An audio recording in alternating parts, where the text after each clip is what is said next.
ఒకసారి హల్లెలూయా చెప్తారా? Before I get into the message, I would like to address a recent reference to Andhra క్రైస్తవ కీర్తనలో చాలామంది బాధపడ్డారు, చాలామంది దుఃఖపడ్డారన్న మాట తెలిసినప్పుడు ఎంతో వేదన కలిగింది.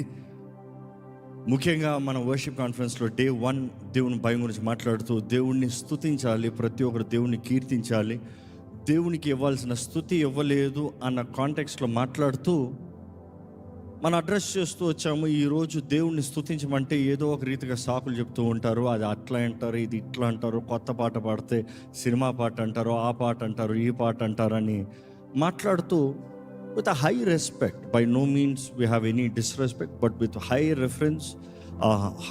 reverence and a cross referenceగా Andhra క్రైస్తవ కీర్తనల గురించి మాట్లాడుతూ ఒకప్పుడు లేని బాధ ఈరోజు ఉంది అన్న మాట వాడటం జరిగింది.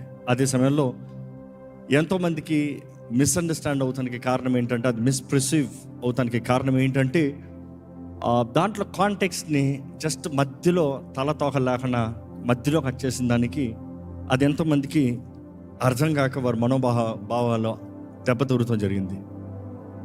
మన చెప్పను ఉద్దేశించింది ఏ రీతిగానే దేవుని స్తుతించండి అయ్యా, irrespective of blaming and criticising. కానీ ఎంతోమందికి అది ఎలా వెళ్ళిందంటే, రాజ్ ప్రకాష్ పాల్ ఆంధ్ర క్రైస్తవ కీర్తనలంతా సినిమా పాటలు అన్నాడు అని తప్పుడు అర్థం తెలియంది. దాన్ని బట్టి నేను ఎంతగానో దుఃఖిస్తున్నాను. అండ్ ముఖ్యంగా సేవకులకి, సంఘాలకి తెలియజేయాలని ఆశపడుతున్నాను. వీ లవ్ ఆంధ్ర క్రైస్తవ కీర్తనలు. పుట్టకతో ఆంధ్ర క్రైస్తవ కీర్తనలు వింటూ పెరిగిన వారమే, అండ్ ఎన్నో చక్కని ఆంధ్ర క్రైస్తవ కీర్తనలు పాడుతూ వచ్చిన వారమే. అందులో అనేక శాతం వాటిని రీప్రొడ్యూస్ చేసి ఈ న్యూ జనరేషన్కి అందించిన వారమే. ఇన్ఫ్యాక్ట్ లాక్డౌన్లో అధిక శాతం ఆంధ్ర క్రైస్తవ కీర్తనలు పాడిన వారమే. సో ఆంధ్ర క్రైస్తవ కీర్తనలు ఎప్పుడు మనం పాడుతూనే ఉంటాం. ఇన్ఫ్యాక్ట్ 740 అప్రాక్సిమేట్లీ 740 ఆంధ్ర క్రైస్తవ కీర్తనలు ఎంతో సారవంతమైనవి. బికాజ్ ఆంధ్ర క్రైస్తవ కీర్తనలు ఒకప్పుడు నువ్వు చెప్పాలంటే ప్రతి ఒక్కరి చేతుల్లో బైబిల్తో పాటు ఆంధ్ర క్రైస్తవ కీర్తనల పుస్తకం ఉంటుంది. సో ఆ రీతిగా ఆంధ్ర క్రైస్తవ కీర్తనలు ప్రతి ఒక్కరి జీవితంలో ప్రభావితం చేసింది ఒక కీర్తనల పుస్తకంగా.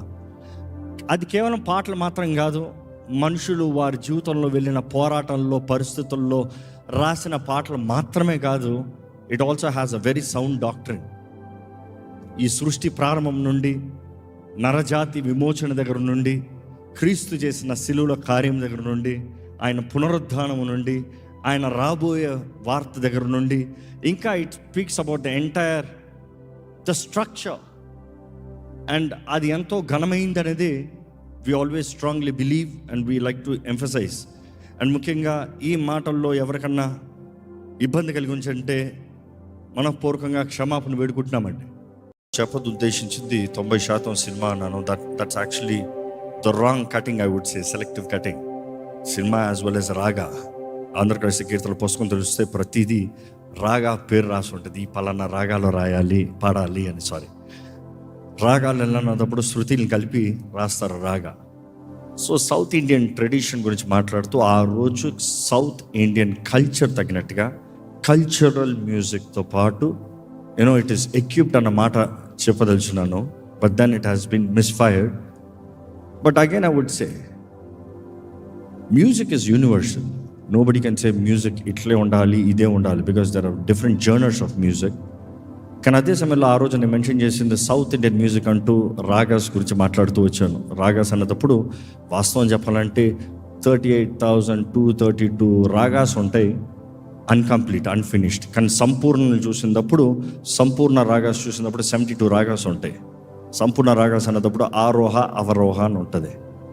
ఆరోహ అన్నప్పుడు ఈ నోట్స్తో వెళ్ళాలి, ఈ నోట్స్తో దిగాలి, అవరోహ దిగాలి. సో ఆ 72 రాగాస్ చేసినప్పుడు 72 రాగాస్ 72. ఈరోజు కర్ణాటక మ్యూజిక్ ఎవరైనా నేర్చుకుంటానికి వెళ్తే ఏం నేర్పిస్తారో మీకు తెలుసు, అది స్టేట్మెంట్స్లో మాట్లాడితే బాగోదు. సో దానిని ఆ భావంతో, because when they had to right a song, ఆ రోజు రాగాస్ తీసుకుని ఆ రాగాస్ని ఆధారం చేసి ఆ రాగాస్కి చక్కని doctrine, words, meaning, emotions they have submitted. కానీ అది ఎంతోమందికి నేను ఉద్దేశించినది మిస్ఫైర్ అయింది. దాన్ని బట్టి మరలా బాధపడుతున్నానని తెలియజేస్తున్నాను. And I truly apologise for hurting anybody's feeling. We are all ministering one body, one Christ, one gospel. క్రీస్తు మనల్ని ప్రేమించి మన కొరకు ఈ లోకంలోకి వచ్చి తన ప్రాణాన్ని మన కొరకు అప్పచెప్పి మనల్ని విమోచించి ఆయన సొత్తుగా చేసుకుని ఆయన పునరుద్ధానుడై తిరిగి లేచి మరలా త్వరగా సిద్ధపడిన సంఘం కొరకు ఉద్దేశించున్నాడు. అదే బోధిస్తున్నాము. ఈరోజు మన ఆశ సిద్ధపడే సంఘంగా ఉండటం కొరకే. God bless you all. Thank you for your understanding.